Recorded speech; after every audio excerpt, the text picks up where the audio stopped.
రాయి, ఉలి, సుత్తి ఈ మూడింటి ఘర్షణ నుండి శిల సుందర శిల్పంగా ఆవిర్భవిస్తుంది.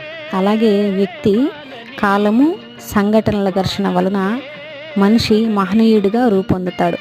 అంటే ఏదైనా కూడా శిల్పం తయారవ్వాలంటే అది ఎన్నో ఉలి దెబ్బలు, సుత్తి దెబ్బలు తినాల్సి వస్తుంది. అప్పుడే అది అందమైన శిల్పంగా మారుతుంది.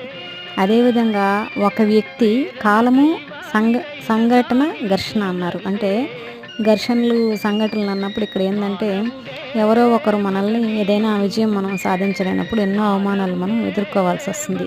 ఈ యొక్క అవమానాల నుండి ఈ కాలం చెప్పేటువంటి మనకి గుణపాఠాల నుంచి మనం మహనీయులుగా మారేదానికి ఇవన్నీ మనకి సహకరిస్తాయి. అంటే ఎదుటివారు మనల్ని తక్కువ చేసి అవమానించినప్పుడే మనలో ఇంకొంచెం ముందుకెళ్ళాలి అనేటువంటి తపనతో ముందుకు వెళ్తామని దీని యొక్క అర్థం.